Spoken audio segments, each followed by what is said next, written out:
이 땅에서 태어난 우리들이 이 나라를 사랑하는 것은 너무나 당연하겠지요.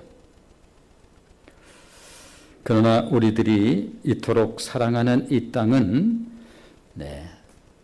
참 서글픈 땅이었습니다. 역사적 곡절도 곡절이려니와 무엇보다도 가나안은 이 땅을 오랫동안 그림자처럼 따라다녔습니다. 가나안은 단순히 빈곤이라고 하는 그러한 의미 이상의 그 수많은 이야기가 담겨 있는 단어이지요.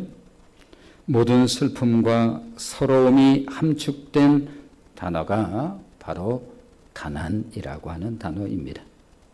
종종 그런 표현을 한 바가 있습니다만 참 공부를 너무 하고 싶은 마음이 있었음에도 불구하고 자신의 꿈을 접을 수밖에 없었던 단 하나의 이유가 있다고 한다면 가나안 때문이었습니다. 꿈을 접고 공장으로 갔지요.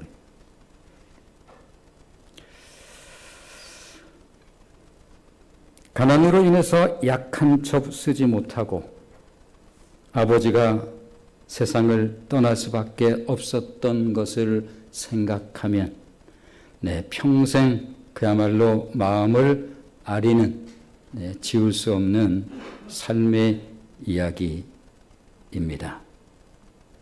가난은 그렇게 눈물을 삼킨 단어이지요.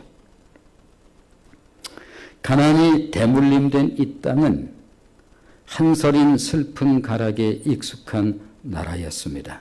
그닥 즐겁지 않았겠지요, 당연히. 노랫말들이 다 그렇습니다. 한마는 이 세상 야속하니마. 이래도 한 세상 저래도 한 세상 울 밑에선 봉선화야 내 모양이 처량하다. 꽃이 무슨 처량할 리 없겠습니다만 슬픈 삶 속에서 보여지는 그 아름다운 꽃조차 처량하게 보였던 내 땅이 바로 우리가 살고 있는 이 땅이었습니다. 착한 심성에 무슨 한이 그리 많아서 우리 민족을 일컬어서 한의 민족이다 이렇게 불렸을까. 그러나 이 땅을 사랑하는 사람들은 이 땅에 살고 있는 우리들만은 아니었습니다. 파란 눈을 한 미국인이 1885년 4월 5일 인천 제물포항을 통해서 이 땅에 들어오게 되지요. 그의 이름은 언더우드. 그는 자신의 이름을 한국식으로 바꾸었습니다. 원두우. 지금의 연세대학의 전신인 연희전문대학을 세우는 등 31년 동안 종교, 교육, 자선 등 여러 방면에 걸쳐서 복음으로 이 땅을 그는 일구어 갔습니다. 또 한 사람의 미국인이 1885년 같은 해입니다. 그 아무랬던 구한말 이 땅에 들어옵니다.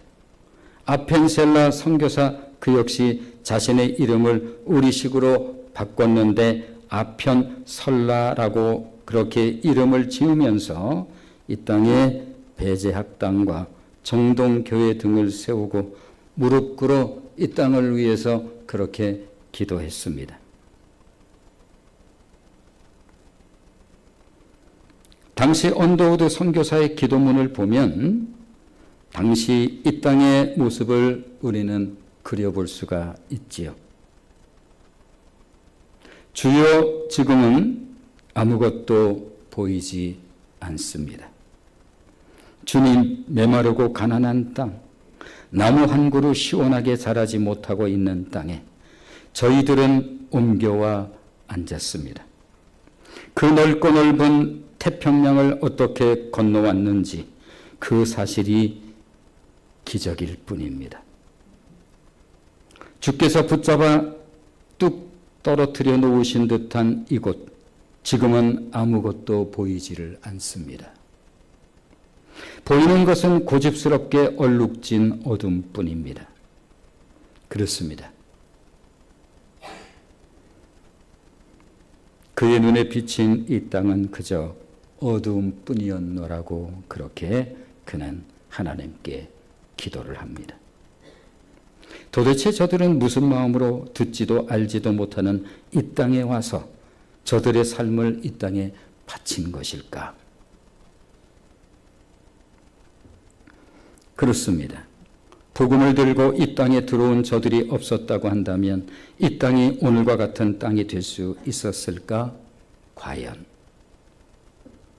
이 땅을 향한 하나님의 사랑이 없었다고 한다면 이 땅은 어떻게 됐을까? 당신은 어떻게 예수를 믿게 되었는지요? 어느 날 누군가 꿈속에 나타나서 너는 예수를 믿어야 하느니라 이렇게 해서 믿었습니까? 분명한 사실은 누군가 당신에게 이 복음을 전한 사람이 있었기에 믿음을 갖게 되었겠지요. 전파하는 자가 없이 어찌 들으리요? 이 말씀이 오늘 저와 여러분이 나눌 중요한 주제입니다. 자, 14절 말씀을 같이 읽겠습니다. 같이 읽습니다. 시작. 그런즉 그들이 믿지 아니하는 일을 어찌 부르리요? 듣지 못한 일을 어찌 믿으리요? 전파하는 자가 없이 어찌 들으리요? 읽으면서 느껴지는 것이 있는지요? 천천히 읽어보시면 복음을 접하는 순서가 거꾸로 기록이 되어 있다는 사실을 아마 느낄 수 있을 것입니다.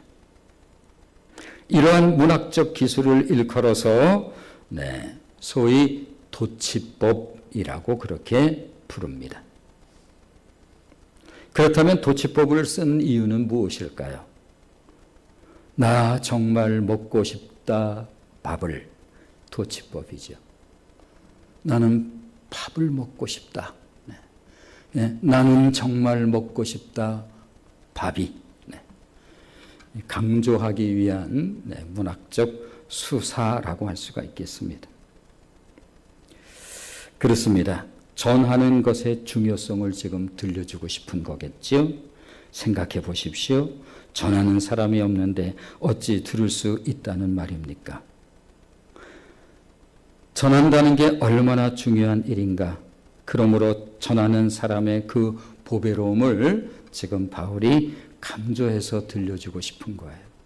만일 그들이 없었다고 한다면 노란 머리에 파란 눈을 한 정말 이질적인 땅, 그때 이 나라는 갓을 쓰고 하얀 도포도 있고 그러한 삶을 살았던 이 땅에 그야말로 전혀 알지 못하는 이 땅에 그들이 찾아오지 않았다고 한다면 물론 두 사람뿐만은 아닙니다.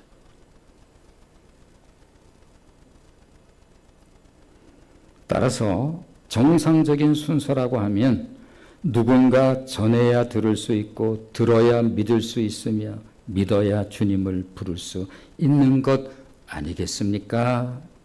이것이 정상적인 어떤 문맥이라고 할 수 있겠죠. 자, 그러면서 전함의 중요성을 다시 한번 우리에게 들려주고 있습니다. 17절 말씀입니다. 자, 17절 같이 읽어보겠습니다. 같이 읽습니다. 시작. 그러므로 믿음은 들음에서 나며 들음은 그리스도의 말씀으로 말미암았느니라. 우리의 믿음은 어떻게 생긴다고요? 그렇습니다. 예수 그리스도의 복음을 들을 때 생긴다라고 말씀하고 있습니다. 또한 하나님의 말씀을 들음으로 그 믿음은 성장하게 되지요.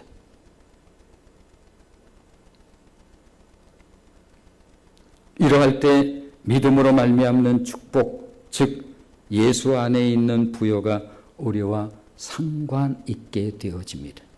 이 땅과 상관 있게 되어지는 것이죠. 예수 안에 있는 부요라고 하는 것은 구원을 이루는 영적인 부요와 더불어서 이 땅을 살아가는 데 필요한 물질의 풍성함까지를 일컬어서 이것을 우리는 전인적 삶 이렇게 표현해 볼 수 있겠죠. 우리는 신앙 안에서 이것을 종종 이렇게 표현하곤 합니다. 하늘의 신령한 복과 땅의 기름진 복을 우리에게 주옵소서. 또 더러는 영혼이 잘된 같이 범사가 잘되고 강건하기를 구한다라고 하고 그렇게 표현하기도 합니다. 지난주 우리는 12절 말씀을 통해서 우리 그 말씀을 이렇게 읽어본 바가 있죠. 자, 10장 12절 같이 읽어보겠습니다. 시작. 유대인이나 헬라인이나 차별이 없음이라 한 분이신 주께서 모든 사람의 주가 되사 그를 부르는 모든 사람에게 부요하시도다. 그렇습니다. 예수님이 모든 부요의 근원이신 것입니다. 사실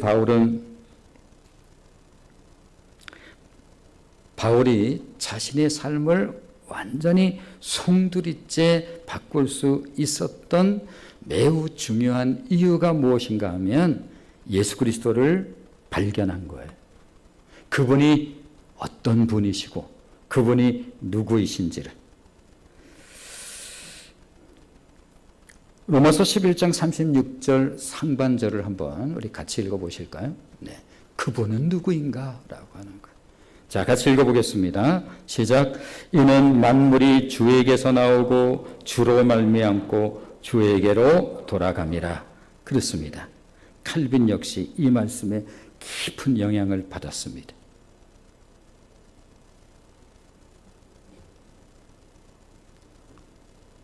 바로 예수님이 부요의 근원이신 것입니다.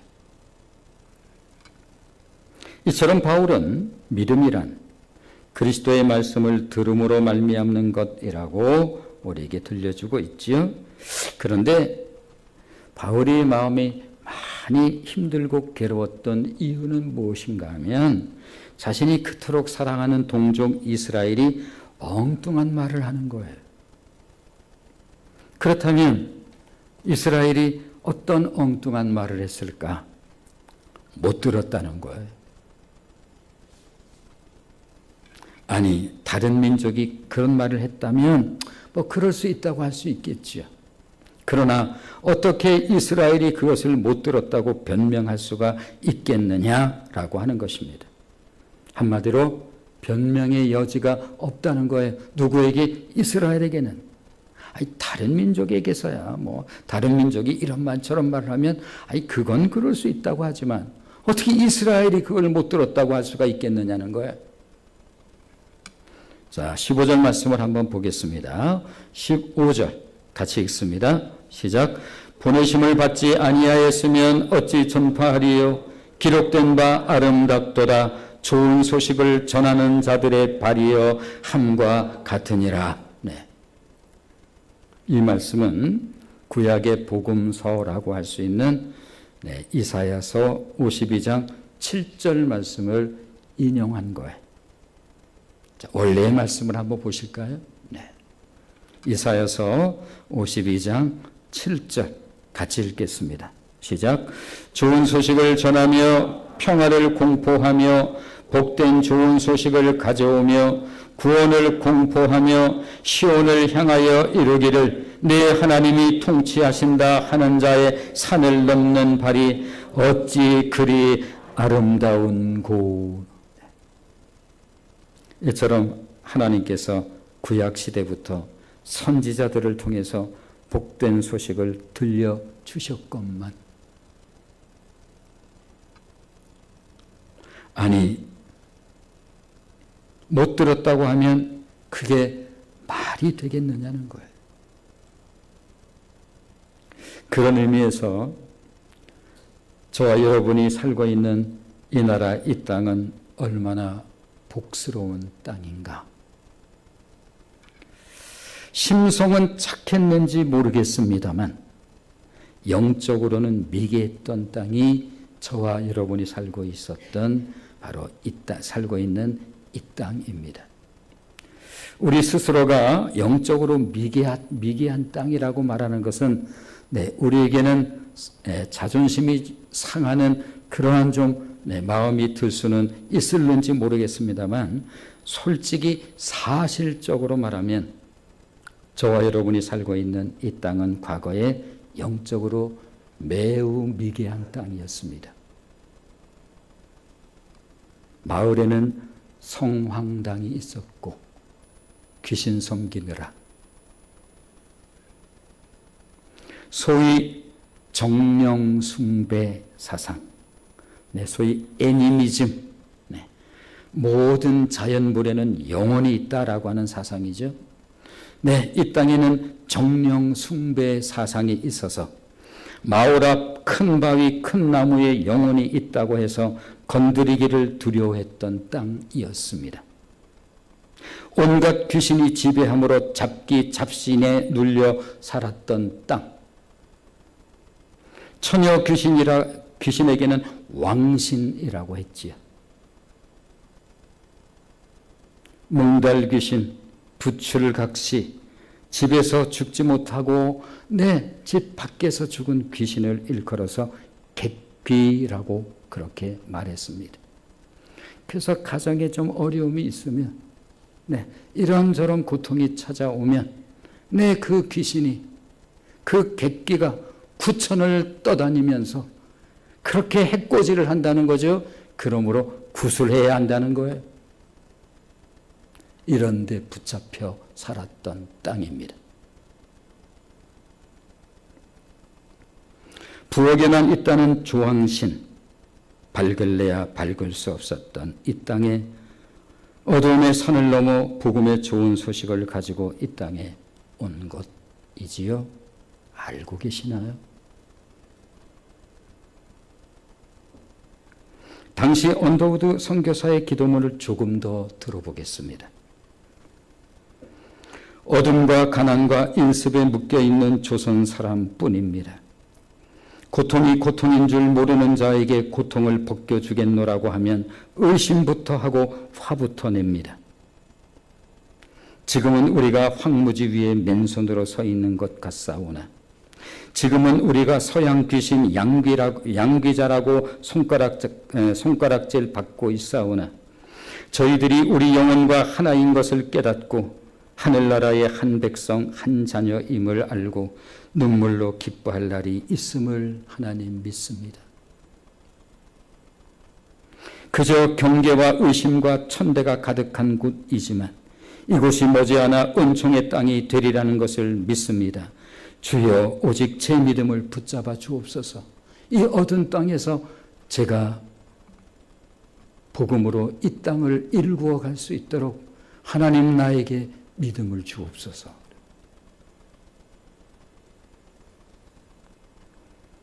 그렇다면 당시 언더우드 선교사는 자신이 복음을 전한 이 땅이 오늘의 이와 같은 모습으로 바뀌어질 것을 상상했을까? 모르긴 해도 이렇게까지 바뀔 것은 아마 상상하지 못했을지도 모르지요. 자신의 가장 젊었었던 인생의 황금기 31해 31년 동안 이 어두운 땅에서 그렇게 복음으로 이 땅을 기경했습니다. 놀랍게도 이 땅에 복음이 들어온 이후 이 땅에서는 기독교사의 획을 그을 만한 특별한 일이 일어나기 시작합니다.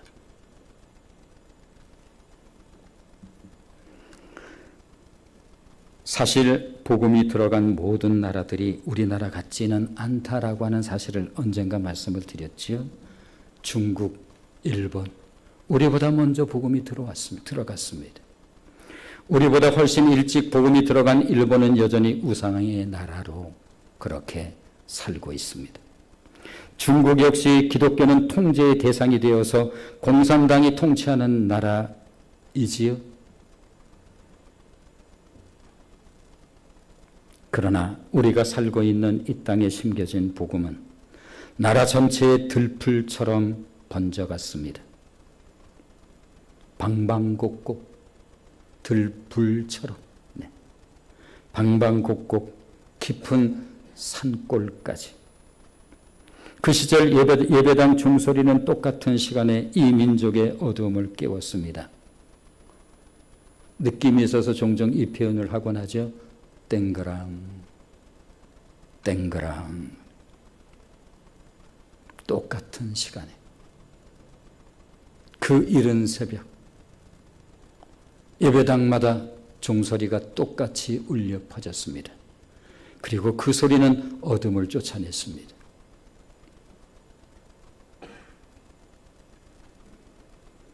차가운 바닷바닥에 우리의 선진들이 무릎을 꿇고 기도를 했답니다.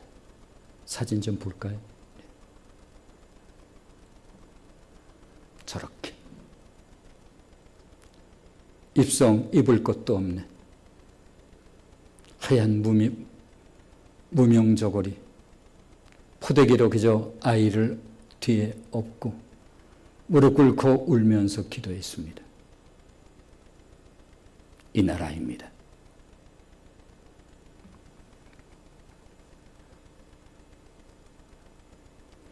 그렇습니다. 오늘의 말씀처럼 하나님께서 그들을 이 땅에 보내지 아니하셨다고 한다면 어찌 이 땅에 복음이 전파되었을까? 그들은 실로 하나님께서 보내신 좋은 소식을 전하는 아름다운 발이었습니다. 보내심을 받지 아니하였으면 어찌 전파하리요? 그렇습니다. 하나님께서 보내시지 아니했다고 한다면 이 전혀 모르는 이 땅, 태평양을 건너서 이 조그마한 땅, 세계 지도에서도 찾아보기도 쉽지 않은 이 땅에 어떻게 저들이 들어왔을까?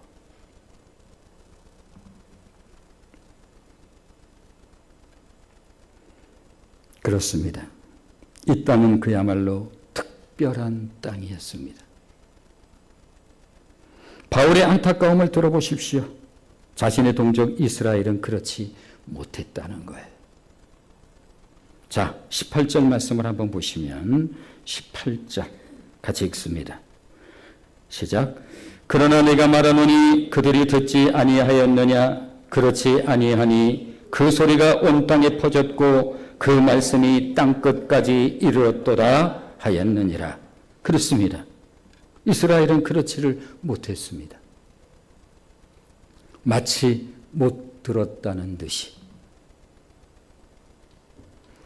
그러나 변명의 여지는 없지요. 하나님께서 많은 종들을 보내어서 그 소리는 이미 온 땅에 퍼졌고 이스라엘 온 땅에 퍼졌고 그 말씀은 이미 땅끝까지 이르렀기 때문에 그렇습니다. 솔직히 말해서 세계 열방 가운데 이스라엘 백성만큼 예수 그리스도의 복음에 대해서 자주 들었던 백성이 또 있을까? 어떻게 못 들었다고 할까? 신약에 있어서도 예수님께서 직접 복음을 가지고 전한 사람들이 그들이었고 예수님께 직접 들은 사람들이 바로 이스라엘이었습니다. 저 유명한 사도행전 1장 8절 말씀에도 구원의 복음이 전해지는 첫 순번이 바로 이스라엘이었습니다. 성령이 너에게 임하시면 너희가 권능을 받고 예루살렘과 온 유대와 사마리아와 땅끝까지 구원의 복음이 전해지는 첫 순번이 바로 그들이었습니다. 성령이 임하시면 예루살렘과 온 유대와 사마리아와 땅끝까지 복음이 전해질 것이라고 말씀을 하셨건만 그랬더니 이번에는 복음은 들었지만 무슨 소리인지 이해를 잘못했다는 거예요. 그 말을 듣는 바울이 너무 기가 막혔습니다. 아니, 이방인들이 그런 말을 했다고 한다면 그건 그럴 수 있다고 할 수 있겠지만, 아니 어떻게 이스라엘이 그런 말을 할 수가 있겠느냐는 거예요. 19절 말씀입니다. 자, 19절 말씀 같이 읽어보겠습니다. 시작.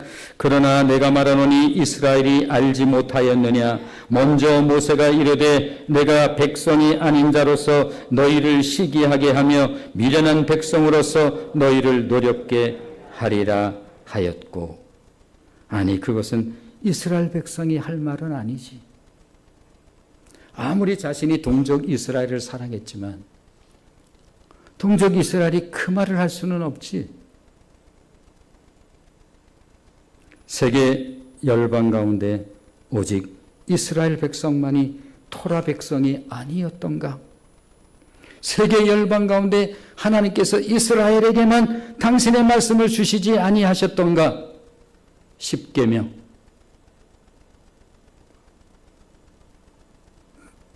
그들 스스로가 말씀 백성이라고 하는 자부심을 가지고 있지 않았던가? 누구보다 하나님을 잘 알고 있었던 야훼 하나님의 백성이 아니었던가? 그들에겐 많은 선지자들이 있었고 게다가 기라성 같은 믿음의 선조들, 에녹, 거기까지 더 거슬러 올라가지 않는다 할지라도 에녹, 노아, 아브라함, 모세, 다윗, 기라성 같은 믿음의 조상들까지 있었건만 이런 은혜는 경험도 해보지 못한 이방인들은 복음을 감격하며 받아들일 때 나의 동족 이스라엘은 왜 이러는 걸까? 우리나라처럼 오직 귀신의 땅이었던 삶의 얘기들이 너무 슬프기에 담장 아래 피어있는 봉선화 그 예쁜 꽃마저 처량하게 보였던 이 나라 이 땅. 이 땅은 복음을 그렇게 잘 받아들였건만 내 동족 이스라엘은 왜 저런가? 이런 뜻이겠죠. 오늘식으로 표현해보면. 하나님의 은혜가 어떤지 이해가 되시는지요? 자, 20절 말씀입니다. 20절 같이 읽겠습니다. 시작. 이사야는 매우 담대하여 내가 나를 찾지 아니한 자들에게 찾은 바 되고 내게 묻지 아니하는 자들에게 나타났노라 하였고. 정말로 아쉬운 것은 우상을 섬기며 살았던 어둠의 자식들 같은 이 땅 말이에요. 정말 어둠의 자식들 같은 이 땅. 하나님 하자도 몰랐던 이 땅. 오직 생각하는 게 순 귀신 이야기라. 이사하는 날까지 날짜를 받아야 되었던 이 우매한 땅.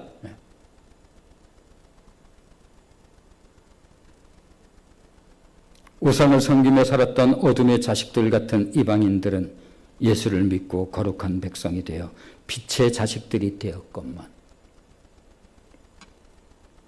하나님의 백성으로 불리웠던 저들은 몰랐다니 이것이 말이 되느냐라는 거예요.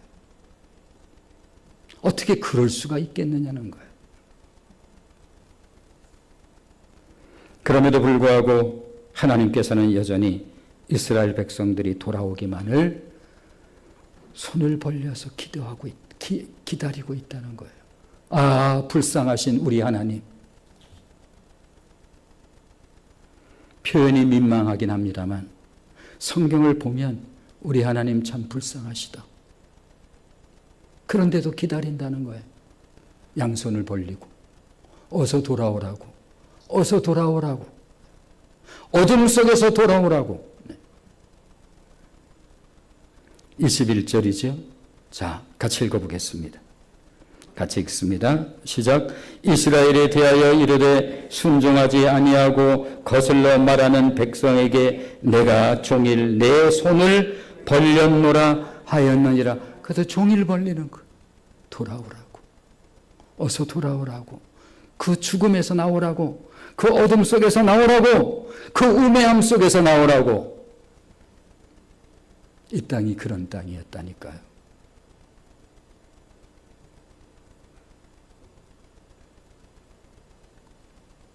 어떻습니까?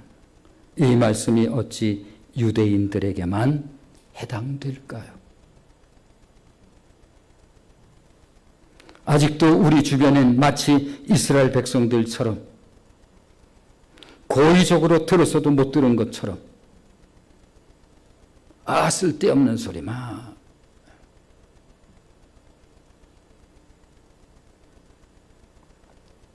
귀를 막고 무심한 듯 있는 사람들이 얼마나 많은가.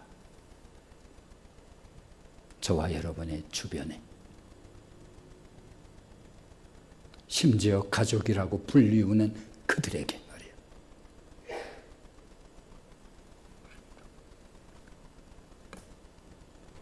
그렇습니다. 우리가 살고 있는 이 나라 이 땅이 하나님의 어떤 은혜와 축복을 누리고 있는지 이제 아시겠는지요?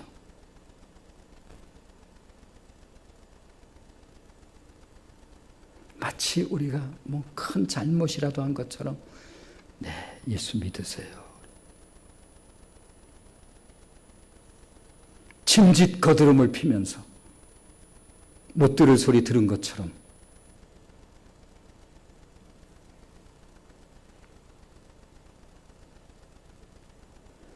이 나라 이 땅이 얼마나 어두웠던 땅이었는지 이제 이해하시겠는지요. 언더우드 선교사의 기도를 조금 더 들어보겠습니다.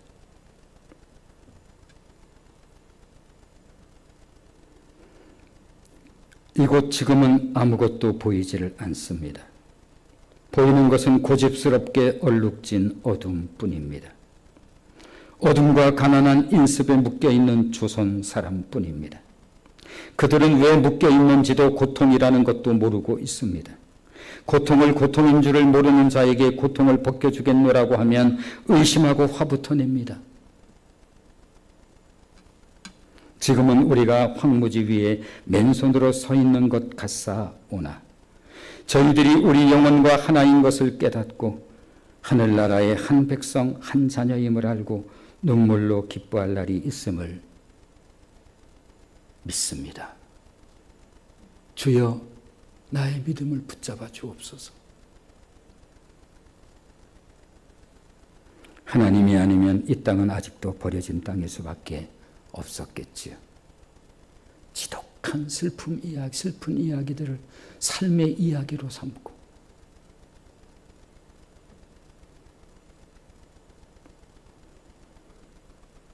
저 건너 산 너머 아무개 집에 가서 식모살이 하면 야간 학교는 보내준다고 그래서 그 말 믿고 그렇게 가서 식모살이 10년을 넘게 하였건만 내 학교 근처도 가보지 못한 슬프고 슬픈 이야기들이 이 나라 이 땅에는 얼마나 많았을까.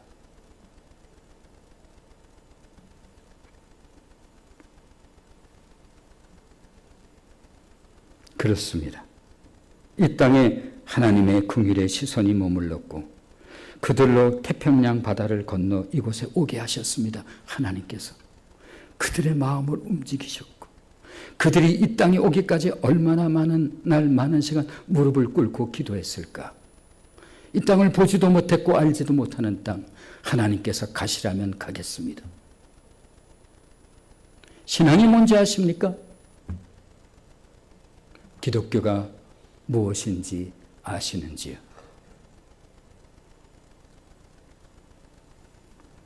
보내심을 받지 아니하였으면 어찌 전파하리요. 한 해 두 해도 아닌 그 젊은 날, 꽃다운 날, 꽃 같은 시간, 저들의 청춘을 이 땅에 완전히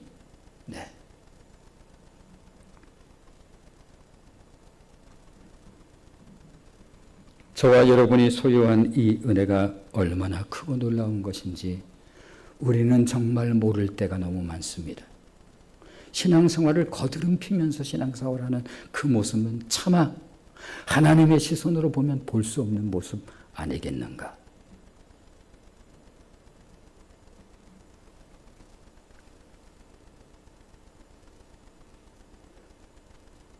복음의 빚진 자여 너도 가서 전하라.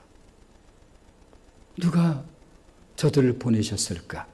예수님께서 십자가에 달리시고 부활하시고 마지막으로 이 땅에 남기셨던 그 말씀, 너희는 가서 모든 족속으로 전파하는 자가 없이 어찌 들으리요. 오늘 이 시대가 참 많이 그렇지요. 정말 하나님의 은혜를 잊어가는 듯한 저 모습들을 볼 때마다 섬뜩하도다. 마치 우리가 잘나서 이 나라를 이룬 것처럼 그런 모습을 보일 때면, 그리고 슬금슬금 우상놀이를 할 때를 보면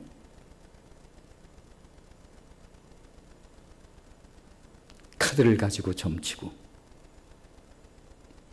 그래서 일부 예배 때는 우리 젊은 청년들이 교사들이 있기에 다시 한번 그런 거 해서는 안 되는 거예요. 왜냐하면 우리가 받은 하나님의 은혜가 상상할 수 없을 만큼 크고 놀랍기 때문에 그렇습니다. 그렇다면 우리들이 모두가 복음의 빚진 자라고 한다면 주님께서, 주님의 음성이 우리에게 들리겠죠. 너도 가서 전하라. 전파하는 자가 없이 어찌 들을 수 있으리요. 기도하겠습니다.